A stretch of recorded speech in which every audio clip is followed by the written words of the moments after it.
Sejumlah ketua Dewan Pimpinan Cabang, DPC, Partai Golongan Karya di seluruh wilayah Papua Barat Daya, serentak menyuarakan penolakannya terhadap keputusan pelaksana tugas Ketua Dewan Pimpinan Daerah Partai Golkar Papua Barat Daya, Max Hehanusa dan PLT Sekretaris Febri Anjar, yang melakukan pergantian antar waktu terhadap semua pengurus-pengurus DPC Partai Golkar di Kota Sorong, Kabupaten Sorong, Kabupaten Maibrat, Kabupaten Sorong Selatan, Kabupaten Tambrau, dan Kabupaten Raja Ampat. Saat menggelar jumpa pers, Kamis malam, 29 Mei 2025, Ketua-ketua DPC Partai Golkar dari Kabupaten Tambrau, Kabupaten Sorong Selatan dan Kabupaten Maibrat mempertanyakan alasan-alasan sehingga PLT Ketua dan Sekretaris DPD Partai Golkar Papua Barat Daya melakukan pergantian antar waktu. Padahal sudah ada instruksi dari DPP Partai Golkar bernomor SI-DPP-Golkar-2025 tertanggal 15 Mei 2025 yang melarang semua DPD di seluruh Indonesia melakukan pergantian dengan pertimbangan untuk menjaga stabilitas berpolitik di seluruh Indonesia. Provinsi mengeluarkan PLT kepada kabupaten kota ini berdasarkan apa? Ada surat secara tertulis dari DPP ataukah harus dibuktikan? Ini organisasi.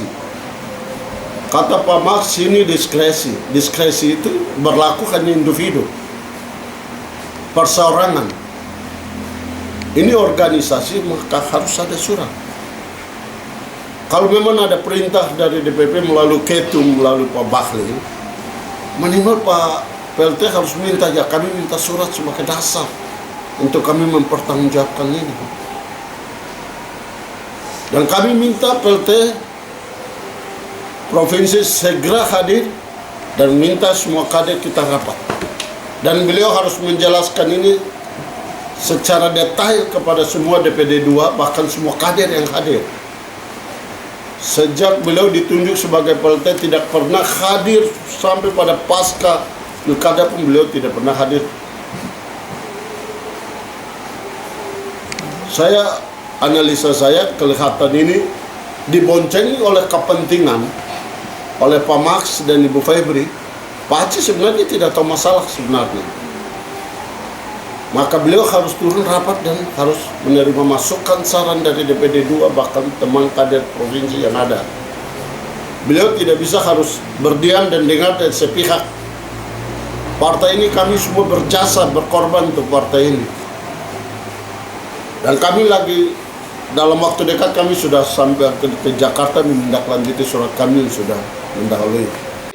Ketua DPC Partai Golkar Maibrat, Luder Keret bahkan berencana melaporkan PLT Ketua dan Sekretaris DPD Partai Golkar Papua Barat Daya ke polisi, karena merasa tercoreng harga dirinya. Pencopotan dirinya dari Ketua DPC Partai Golkar Maibrat tanpa alasan jelas, sudah menjadi pergunjingan hangat di Maibrat. Saya Ketua DPD Maibrat. Masa berlaku SK-nya saya tanggal 2 bulan Agustus selesai. Jadi waktunya juga cukup lama. Dan menyangkut persoalan ini, persoalan dikeluarkannya SK tidak pernah ada surat pemberitahuan kepada kami selaku ketua daerah. Apa kesalahannya? Teguran. Apa teguran kami? Yang salahnya siapa? Ini kan tidak pernah kami dilibatkan. Kalau mau soal persoalan pilkada, kita ini kemarin semua berkecimpung di daerah tingkat 2 masing-masing dan kami tidak pernah diundang oleh tim pemenangan tingkat provinsi untuk rapat musyawarah. Jadi kami tidak punya kesalahan. Yang kedua, saya mau kasih tahu bahwa saudara Max dan Febri dalam waktu yang tidak terlalu lama kami akan mengadu ke kepolisian dalam Barreskrim untuk melakukan penyelidikan karena wibawa dan harga diri saya selaku ketua DPD di Kabupaten Maibrat itu sudah diinjak-injak. Pada tanggal 15 Mei 2025, Dewan Pimpinan Pusat Partai Golkar telah mengeluarkan instruksi dengan nomor SI-4-Golkar-DPP-Golkar-2025. Dalam surat instruksi tersebut, DPP memerintahkan semua PLT Ketua DPD Partai Golkar di seluruh Indonesia untuk menjaga soliditas dan kondusivitas pengurus Partai Golkar di tingkat kabupaten kota. Melarang melakukan penunjukan pelaksana tugas Ketua DPD Partai Golkar Kabupaten Kota, kecuali berhalangan tetap seperti meninggal dunia, mengundurkan diri atas permintaan sendiri secara tertulis, atau diberhentikan oleh DPP Partai Golkar. Pengambilan keputusan strategis terkait pemberhentian atau menonaktifkan jabatan Ketua DPD Partai Golkar Kabupaten Kota, atau penunjukan pelaksana tugas ketua, harus mendapat persetujuan tertulis dari Ketua Umum DPP Partai Golkar.